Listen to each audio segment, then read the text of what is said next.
Guys நான் உங்களேவா என் தம்பி ஜெயில பார்த்துருந்து ஒரு பாட்டு ஒன்று பாட போகிறான் பாடுறா. தலைப்புறம் கள்ளப்புறம் பாருடா தலைப்புறம் கள்ளப்புறம் கேளுடா. கைஸ் நான் உங்களேவா கைஸ் நியூஸ் 18 சேனல்லேருந்து வந்து எங்களை இன்டர்வியூ எடுக்க வந்தாங்க. நாங்கள் இன்டர்வியூ கொடுத்துட்டோம். எல்லோரும் போய் நியூஸ் 18 நியூஸ் சேனலில் போய் எல்லோரும் பாருங்கள். நாங்கள் இன்டர்வியூ கொடுத்ததில் ஒரு எல்லோரும் பார்த்து எல்லாம் என்ஜாய் பண்ணி இருங்க.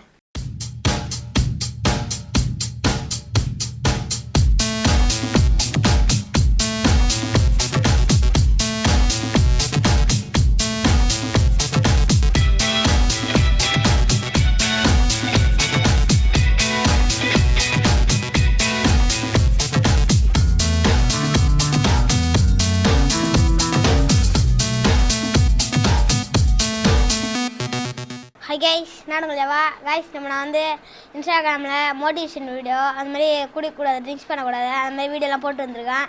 இந்த மாதிரி ஆக்டர்ஸ்லாம் கூட்டாங்க, என்ன பிரபுதேவா சார், சாய் அபியங்கர் அது மாதிரிலாம் கூட்டாங்க. லாஸ்ட்டில் இப்போ வந்து சிஎம் சார் கூப்பிட்டு இருந்தார். அவர் என்ன சொன்னார்னா, நல்லா படிங்க, இதை மட்டும் இது பண்ணிவிட்டு படிப்பை விட்றாதீங்க அப்படின்னு சொன்னார். நானும் நல்லா படிக்க போகிறேன். நான் வந்து கலெக்ட் ஆக போகிறேன் கைஸ். என் தம்பி வந்து போலீஸ் ஆக போகிறான்.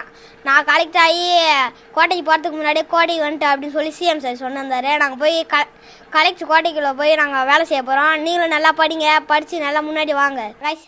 அப்பா அம்மா எனக்கு ரொம்ப பிடிக்கும் கைஸ். அவங்க அப்பா அம்மா என்ன பண்ண போறேன்னா, நான் பெருசாகி பெரிய வீடு ஒன்று நிலம் ஒன்று வாங்கி பெருசாக வீடு கட்டி எங்கள் அப்பாவுக்கு சர்ப்ரைஸ் பண்ண போகிறேன் கைஸ். வந்து அதுக்காக வந்து நான் வந்து படிச்சுன்னு இருக்கேன். கலெக்டர் ஆக போகிறோம். எங்கள் அப்பாவுக்கு வந்து கலெக்டர் ஆகணும்னு ஆசை இருக்குது. அதனால் நான் வந்து கலெக்டர் ஆக போகிறேன். என் தம்பி வந்து போலீஸ் ஆக போகிறான். என் தம்பி வந்து யார் யாரெல்லாம் ட்ரிங்க்ஸ் பண்ணுறாங்க அவங்களாம் தடுப்பான். நாங்கள் வந்து அந்த ட்ரிங்க்ஸோட எடுத்துருவோம். நான் அது மாதிரி இருக்க போகிறோம் கைஸ். நீங்களும் அவங்க அப்பா அம்மா பார்த்துங்க, நல்லா பார்த்துங்க. அப்பா அம்மா அவங்க அப்பா கைஸ் ரொம்ப முக்கியம். அப்பா அம்மா தான் நம்மளை பெற்றெடுத்தாங்க. அதனால் எங்கள் அப்பா அம்மா ரொம்ப நல்லா பார்த்துங்க கைஸ். நாங்களேவா கைஸ் இப்போ நான் இருக்கிறது வந்து ஒரு சின்ன கூரை வீடு தான் கைஸ் இருக்கேன். நான் சின்ன வயசுலேருந்து இங்கே தான் இருக்கேன். இது வந்து அப்பப்போ மழை பெஞ்சுன்னா மேலே பார்த்தீங்கன்னா தெரியும், அப்படியே ஒழுவ ஆரம்பிச்சிடும். அப்புறம் படிக்க கூட முடியாது, ஃபுல்லாக தண்ணி வர ஆரம்பிச்சிடும். தூங்க கூட முடியாது கைஸ். தண்ணியிலே தான் நாங்கள் தூங்குவோம். இந்த கட்டில் மட்டும் இப்போ எங்களை பாதுகாப்பு இது மட்டும்தான் நாங்கள் வச்சுருப்போம், வேறு எதுவுமே இல்லை கைஸ்.